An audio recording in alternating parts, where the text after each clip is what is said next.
Shelby Oaks is the directorial debut of Chris Stuckman. Yes, that Chris Stuckman. You know, the YouTube critic who used to be one of the greatest fucking film critics on YouTube and then decided to stop criticizing movies because he was making this film. I mean, I'll give him some credit. He did put his money where his mouth is. But, yeah, because he made this movie, it got a theatrical release. It just came out this weekend. So, it's time to see what Chris Stuckman's got. And I'll tell you. So anyways, what's this movie about? So way back in 2008, in the old glory days of YouTube, yeah, YouTube was awesome back then, trust me. And there's this chick who had this show on YouTube called Paranormal Paranoids. She goes missing one day.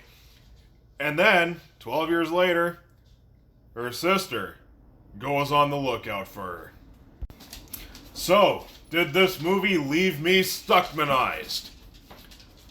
Well, before I get into my issues, because, oh boy, do I have a lot of issues with this movie. Spoiler alert, this movie did not exactly leave me Stuckmanized, but I do have some good things to say about it. First off, I like this movie's setup. I like the found footage element in this movie's opening. And even at a lot of points during like the traditional narrative, which is the majority of the movie, it's really there are times where this movie did leave me hooked. So there is a compelling story in this movie, but it's just not really as well executed as I would have hoped. And also the acting in this movie is also really good. I like the main chick that plays that missing girl's sister. I thought she was really terrific in this movie. And Keith fucking David is in this movie. You know, Keith David from They Live. Yep, he is in here, and it was great. Just like when I reviewed The Lords of Salem in my 31 Days of Spook segment. It was great to see old school horror faces in this movie.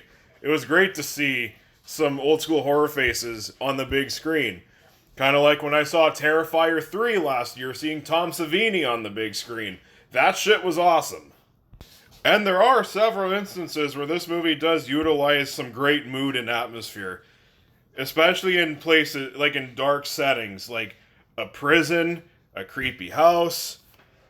There are times where Chris Stuckman really puts his knowledge of horror to good use and crafts something really well done in terms of atmosphere and mood, and perfectly utilizing the dark lighting and creepy settings. It's really good at times. That being said, when it comes to the story, there are times where it's really not interesting, which is actually the majority of the time. There will be times where the intrigue in the story really jumps out at you, and then there's other times where, and this is most of the time, it drags right on. Holy shit. There are several instances in this movie where I couldn't help but feel kind of bored watching this movie. And also, I believe since Chris Stuckman stopped criticizing movies, and he hasn't criticized movies in 4 years. His last negative review came out 4 years ago. And I gotta say, it kind of shows, because I believe that when he just became a filmmaker and only reviewing movies that he enjoys, he kind of forgot what it's like to see a movie as a film goer with a critical point of view. That's just my point of view, though. That's just my theory. I can't speak for Chris Stuckman. Honestly, I don't fucking know the guy personally.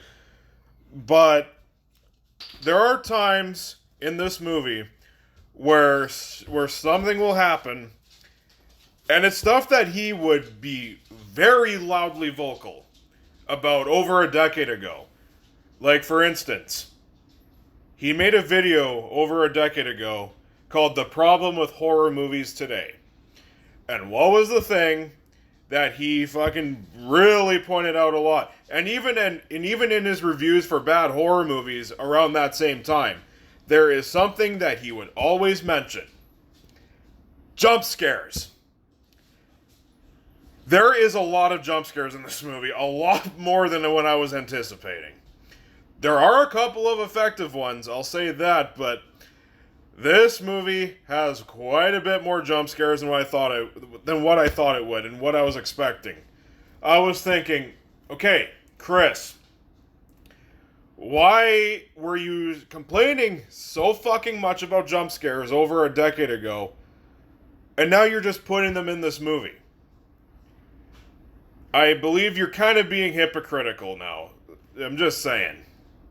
And without spoiling anything, in case you want to see this movie, it doesn't feel as much like a totally new, fresh narrative, and more like a compilation of recreated scenes from movies that Chris Stuckman loves.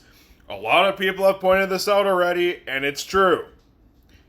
There are several times in this movie where he'll just recreate a scene from other movies that he personally really loves, and it just kind of took me out of it. I'm like, I just came here to see a fresh voice in the horror genre with a fresh new story, and hopefully it's compelling, but instead of like just fully telling his own story, he's just kind of recreating scenes from other movies, and other better made movies, I should say. This movie isn't as quite of an immersive experience as I thought it was going to be. And I was really kind of excited for this movie. I wanted to see what Chris Stuckman could do in the horror genre. And I will say, this is only his first movie. Maybe later down the road when he makes more movies, he might improve. A lot of directors do. But I'm just saying, for your first time out, I do believe you still could have done better considering you have a background in film criticism. And another thing about this movie is that it kind of suffers from having characters that do not need to be in this movie as well. Okay, so the main character has a husband. And you know, their relationship is kind of rocky. And honestly, he doesn't really serve much purpose in the movie, because a lot of this movie is this woman going out to investigate the disappearance of her sister by herself. And you know, there's a lot of shit going on that could get her killed or severely harmed or whatever. And really, he doesn't really do anything for her. Like, what? Maybe you could have just had him in the movie to establish that she's married or something, but other than that, he did not need to be a regular part of this movie. He could have just cut him right out, and it could have made the main character's character arc feel a little fresher. You wouldn't have so much dead weight on this fucking character's story. So in the end, Shelby Oaks is a massive mixed bag, but I gotta say, this could have been a far worse directorial debut. Yes, this movie has some great shit going for it, but it also has a lot of bad stuff going against it.